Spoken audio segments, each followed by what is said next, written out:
Recording. Let's hit it. Boom. Hello. This week on Planet Internet with the HackerNoon editors, we have Limarc, Natasha, and Amy, and we're going to discuss the internet and the planet. So I was browsing the internet today. That's a transition.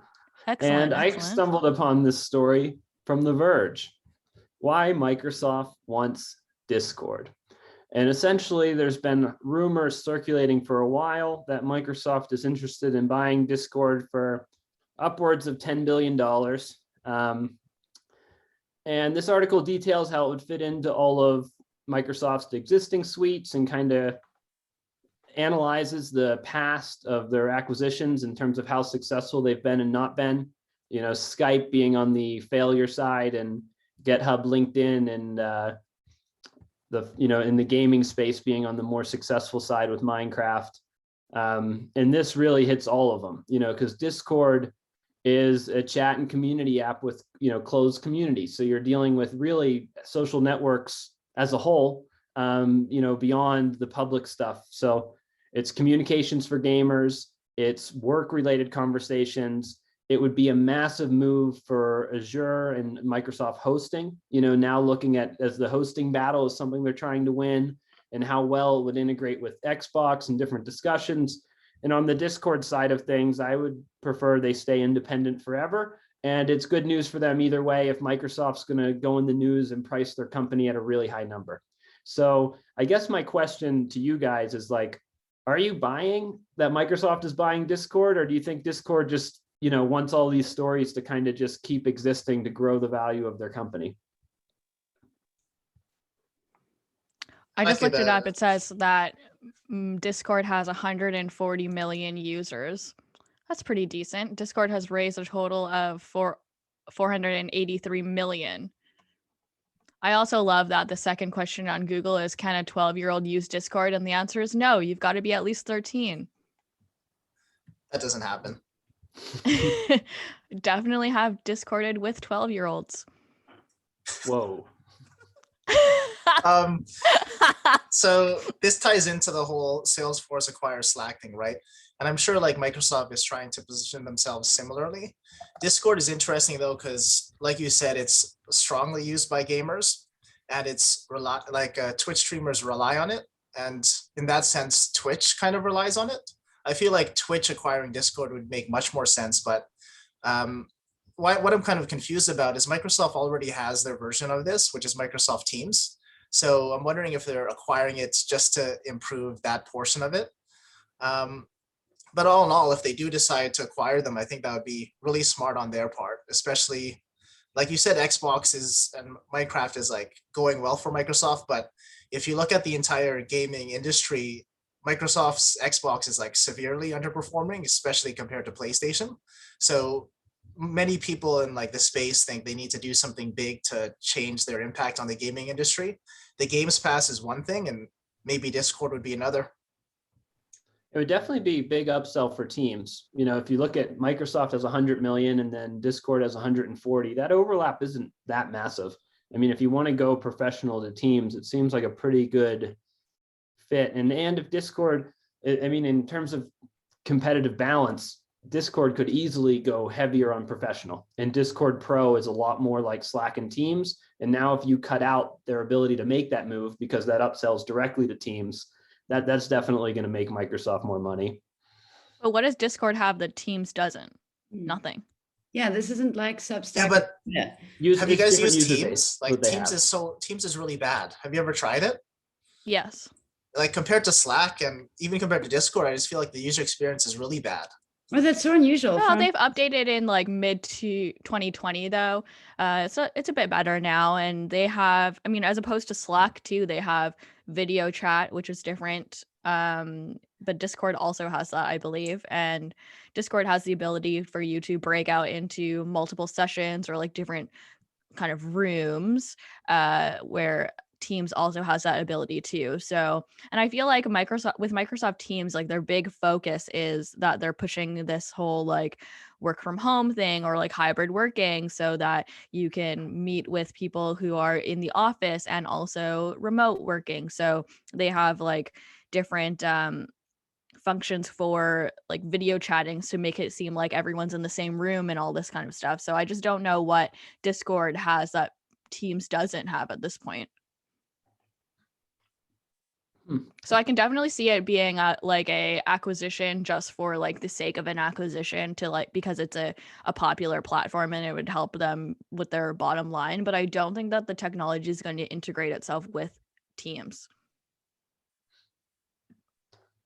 Cool.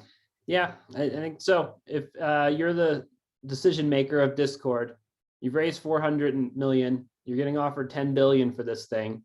So, you know, they're cashing out in the billions.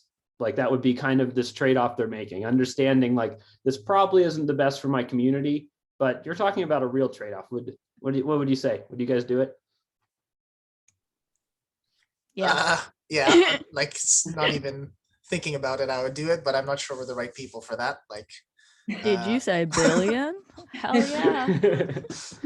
All right. Speaking of money, that's a transition. You see that? I went to a new tab It's here. beautiful. Seamless. All right. Here is the news of the day. The market cap of cryptocurrencies has exceeded that of the world's most valuable company, Apple. So now all cryptocurrencies have a market cap of 2.243 trillion, and Apple is at only 2.203 trillion. So we've done it in this sense of now it's true that cryptocurrencies are bigger than any one single company. So that's obviously kind of the news grabber there.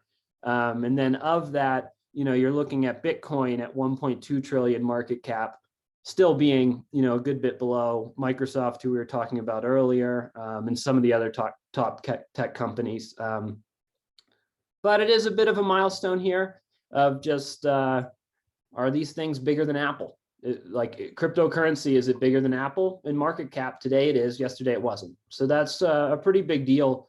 You know, and Apple is how I'm on an Apple computer right now. I read and trade cryptocurrencies with my Apple phone, you know, so there are very connected. But if there is going to be kind of a long-term disruptor of these top couple tech companies, it does seem like the cryptocurrencies have the potential. And you're seeing tech leaders, you know, from Elon Musk and Jack Dorsey put significant portions of their business and their personal wealth betting on cryptocurrencies. So I don't really know if there's a question for all this, but a nice little milestone of the day. You guys could also share a personal milestone if you want. My question is, raise your hand if in the last week or two somebody has asked you about investing in cryptocurrency for the first time because of all this hype. I'm getting a lot of that. And what do you say? Oh, no, not me. I like to say it's too late. I like to use phrases like the bubble has burst and just see the looks on their faces. I think half the HackerNoon writers just deleted their accounts. It's a good response though. What I'm interested in. I do not think the bubble has burst. I think this digital currency is just going to keep going every day till when I die. It's going to be bigger than it was the day before. Not quite that exaggerated, but it's just it's so much easier to move money. Like it's wouldn't it be so nice to live in a world without credit card fees? That's kind of like the golden goose that keeps me publishing all these stories. I think the bubble definitely hasn't burst yet because we're still in the infancy of blockchain and a lot of this technology. What kind of confuses me with articles like this, I don't know if anybody else has the same opinion, is that I don't think it's fair to compare Apple or any one company to cryptocurrency, because cryptocurrency is tons of companies. And when you like invest in cryptocurrency, you're also investing in the idea that blockchain is going to be huge and that cryptocurrency is going to overtake fiat currency. And I feel like that idea is like much huger than investing in, is Apple going to make better Macs next year? You know what I mean? Yeah, and it is misleading how they use market cap, because it's like once I hold Bitcoin, I'm part of the market cap. But once I hold my iPhone, I'm not part of the market cap of Apple. Just the revenue that went in, is part of the valuation of the company. But me holding the iPhone every day and using it, it changes the brand equity, but it doesn't actually change the market cap like holding Bitcoin does. So it is also like, it's a misleading comparison on a few fronts. You just don't want, you're comparing an industry versus one company, but it's still a milestone that at least the industry as a whole could be bigger than the largest company in the world, which is like, that is kind of cool, because Apple is many companies within its own companies. Like you go deeper in how many companies Apple owns, it's an ecosystem. I bought Dogecoin last month. I put no money into cryptocurrency before. But you think it's definitely start with Dogecoin. Say that again, Amy. You put no money in cryptocurrency before? No money in cryptocurrency. Is it too late for me to start? You're saying no. No, definitely not. I'm intimidated. Yeah, you don't want to do much money. You don't want to risk your future. Yeah. But I mean, look at Limarc. He bought Dogecoin. What price did you buy Dogecoin?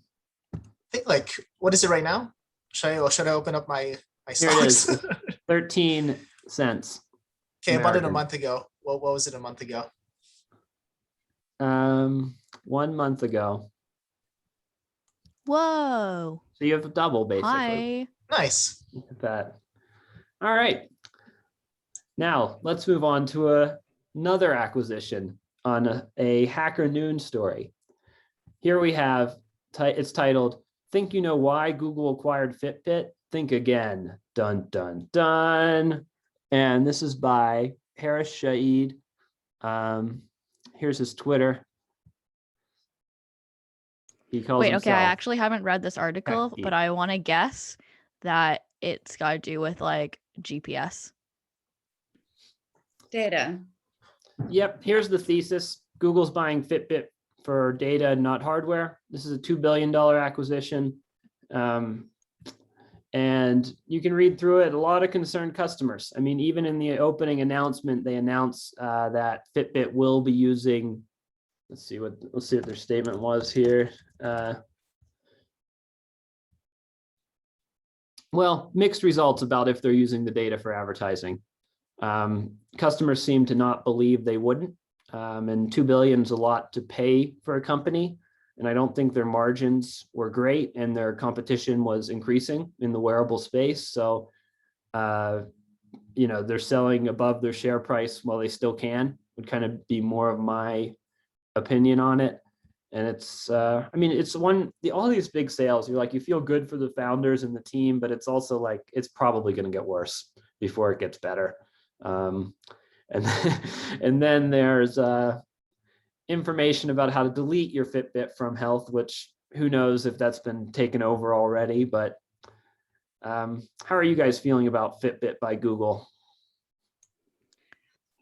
So I actually was looking to buy a Fitbit just before this article was published on HackerNoon, and noticed that they had gone on special in the Netherlands. Everywhere there was suddenly a discount on buying a Fitbit. So it clearly had an impact on the perceived value, and I didn't buy a Fitbit directly after that, but not because of Dyson, more because of feeling that I should probably rather get an Apple Watch.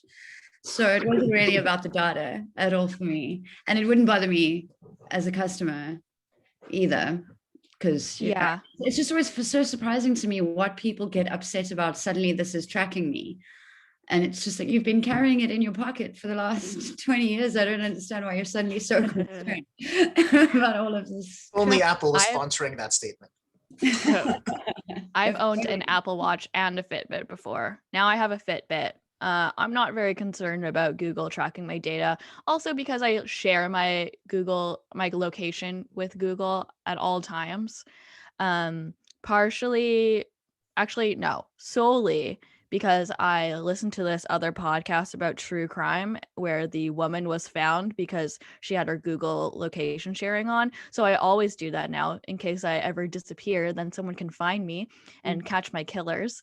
But we'll find them, Amy, don't worry. Excellent, thank you. Can somebody send Liam Neeson after me, please? But I am not concerned about the data, really. I think but I do think that like a lot of people do have Fitbits, and a Fitbit is something that you wear at all times pretty much, right? Whereas like a phone, potentially you leave it at home, potentially you leave it on your desk or whatever, and you walk around, but a Fitbit is with you at all times. So location data, I think, will quote unquote improve depending on what your stance is on that. But I think they will get a lot more location data from consumers. And I think I buy it for sure. Like one of the biggest news for me last year was why Facebook made the second Oculus Quest $100 cheaper than the first one. And it all came down to if you're paying less for something, or if you're not paying for something, you're the product. And I definitely think it's true. Like I think they'll definitely when they acquire Fitbit, I'm sure it is for the data. But I think the idea of who cares if they're tracking your data, no one person believes it's a big deal that they're tracking my personal data. The idea is more like, are we as a society going to just now accept that big corporations are owning the world's data? And I think that's what the movement is against. Obviously, I don't care if Google knows that I like video game advertisements, but I think it's more the idea that we're just giving up in a sense.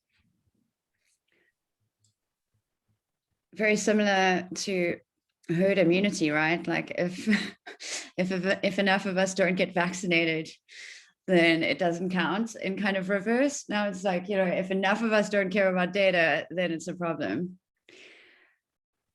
That being said, again, what is it being used for, right? To sway elections, sell me things I've been talking about. Yeah, we should probably care a lot more than we do. Yeah. Probably. I think I don't care because the I next think generation will look at it more. Go ahead, sorry. I think I look at it from the perspective of like, yeah, I don't care if Google is going to serve me an ad for something that I've been looking at. And a lot of times that's kind of helpful. But in terms of like the bigger humanitarian issues of internet and data privacy, you're totally right, Natasha. Like, are they swaying elections with this information, or are they using it to oppress a certain group of people, or whatever the issue might be? I think that that's a larger concern as a whole that I like to push under the rug. Yeah. Same. It's easier to not think about. We can't leave everything to the Gen Zs, right? I mean, Shim, they've got the climate on their plates, the data situation. It's a lot to do. That TikTok, that takes up 6-7 hours. A lot of time. Now it's just...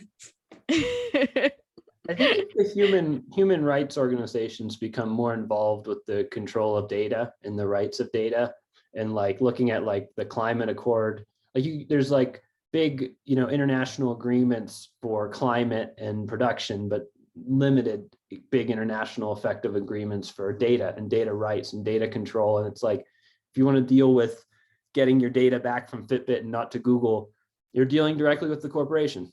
And or if things hit the fan, you're dealing with your government. And so I think if there's something that I would expect there to be more international data advocacy and international rights around data control, that hopefully would be better. But it's going to be so much work too for these companies of like just data control. Like it's so much easier when they can just set the terms and then do it, and they let everything work that way. But that's why we have like GDPR and what's the California one, CCPA, so that we can protect consumers against where data is being stored. But GDPR was like a huge one because any kind of data that relates to any person in the EU, regardless of where the data is being stored, has to be protected. So that's a huge one for that Google and a lot of other big companies had to pivot around. What was that, in like 2017 or whatever? So now people are thinking more along the lines of data security, I think. So it should be interesting. Hopefully that continues along, and GDPR expands to data collected from wearable technology. I know that they just released something that was for voice searches, which I thought was interesting. So they're expanding their regulation. Oh, in what way for voice searches? There was a HackerNoon article that I edited of GDPR voice search. So they are expanding it to include searches that come from your Google Home or something like that. So they're saying that with Google Home or whatever kind of system you have in your house, it will it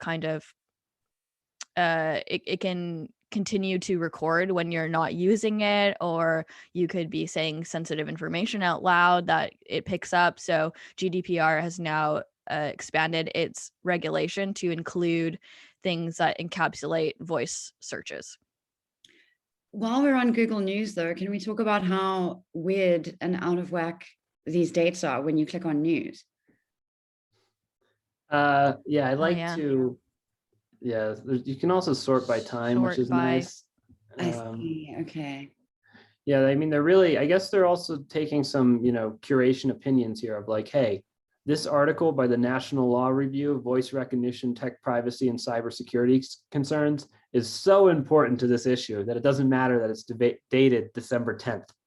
So I mean, that's pretty bold. That's how many months ago that they're saying this, when you type in GDPR voice search, you should get this specific article from 5 months ago. It's like, there could be some bias going on here. Then you get some other ones a month ago. I don't know. Title, Hey Alexa, can I trust you? Yeah, that was a good title. The answer is no, obviously. It's a hard no. The last article I wanted to talk about today, it's a follow-up from a 2017 article. It's called Mastering Shitcoins, Part 2, The Poor Man's Guide to Getting Rich. And this is by Daniel Jeffries on HackerNoon and all over the internet. And so the 2007 guy is a good time for this as you look at like, as it runs through the article, it's like 2017 was wild. People thought Bitcoin hitting 20,000 was crazy, and I mean, the crazier part was really the ICOs and just like, hey, you're using gains on Ethereum to invest in 100 other Ethereum projects and every other early Ethereum person invests too. So it kind of got like, a little bit of House of Cardsy with the ICOs. But I mean, as you read through this article and you look at his portfolio, it's like it did pretty good. He kind of talks about what traders were thinking at the time. And I like that he does this in not enough pieces do as they look retroactively. He does his lead and then he comes into the big losers. Who did I think was going to be big in 2017? Now, 3 years later, it hasn't really proved. So, if you're in crypto, you'll see some old familiar names that maybe you haven't seen in a minute of different dead or dying or, life support projects. And then it's kind of looking at the winners and looking at some other ones that, I mean, looking in the 3-year cycle, I mean, Tezos, Ethereum, EOS, Bitcoin all do very well. And then his 2 big pieces of advice here. Weigh your portfolio more heavily in bigger coins and keep smaller bets in the smaller coins. And I think this is kind of a sign to a more mature market of Bitcoin is a more known asset than it was 3 years ago, and Ethereum. So if you look at betting on crypto, his advice is bet bigger on the heavy ones and then take flyers. And then when you're taking flyers, his big piece of advice is buy after the crash. Wait for that. Look at a project you believe in, wait for it to decline, and then buy it. And then try and get in there is kind of his advice. So pretty cool article. And in general, I just think the phrase shitcoins is like pretty funny. I mean, there's some government coins that I would probably put close to shitcoins too, but really it's just, it has grown in the crypto space. And so what do you all think of shitcoins today? Out of curiosity, which shitcoin that he invested in did the best? Or like which ones did the best that were like shitcoins in 2017 but became pretty big now? So he definitely had Tezos on there. Here we go. BTC, ETH, ZXT, Mob, DCR, EOS, Decred. I mean, the other point he brings up with Ethereum here that like is definitely worth talking about is the NFT use case. Quoting him here, arguably the first real use case for crypto outside of just using it as a medium of transaction and speculation. It's actually using the technology to itemize and reprint and issue and mint.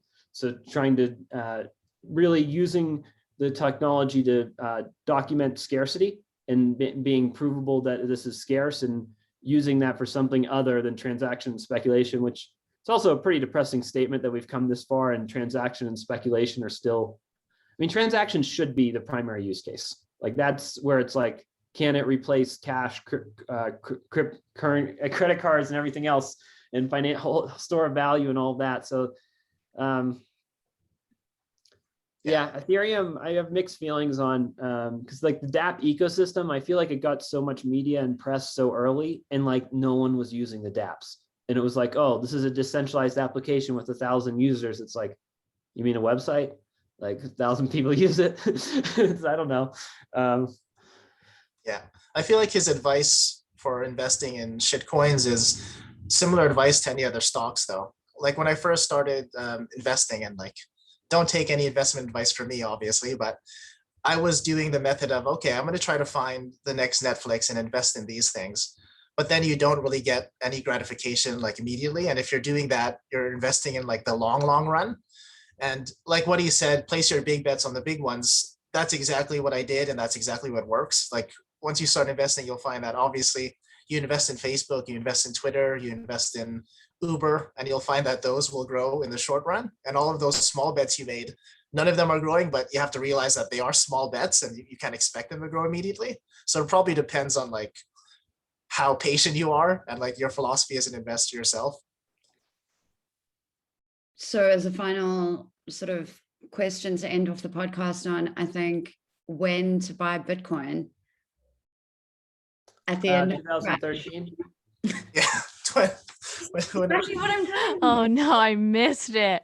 You know, but he's to his point there about buying after the crash. I'd like to get a little prediction here as to when the next crash will be.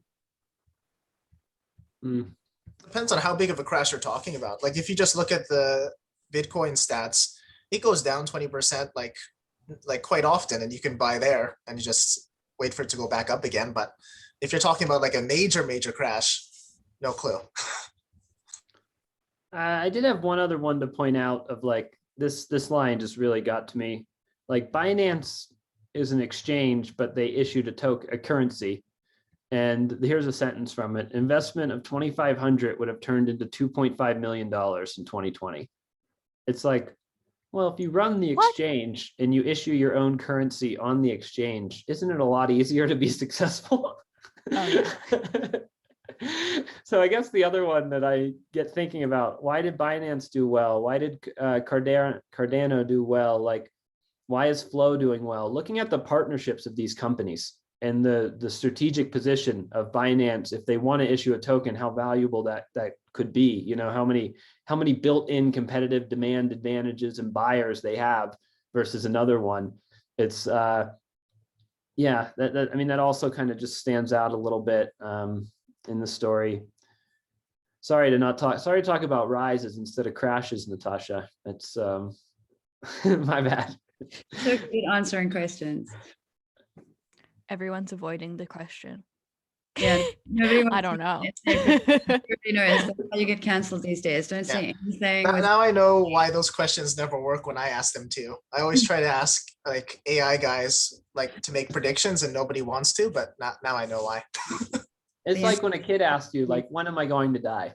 It's a real question, you know, curious idea. Like, yeah, that's a question I've had to answer. And it's just like, you know, the average. I'm sure I've asked that when I was 78 years old.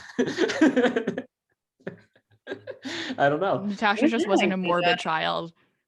I was pretty morbid, yeah. I'm pretty sure I have also asked this. Not me. I'm pretty sure I still ask Everyone this. faces like when they won't exist anymore. Like that's like a you hopefully you think about it like when you're like 2 or 3 or 4 and not when you're like not for the first time when you're 18 and have like a life crisis. Mm-hmm. Yeah, I'll be right back. Just gonna have an existential breakdown in the back quickly. All right, so to recap, read HackerNoon, Planet Internet, HackerNoon podcast. Shitcoins. Those are the 3 things we needed to hit. Perfect. Okay. All right, everybody. Good job. Bye. Bye. Oh, Natasha, you weren't recording this. No, I'm just kidding. She must have had a heart attack. Yeah. Okay. Any heart attack?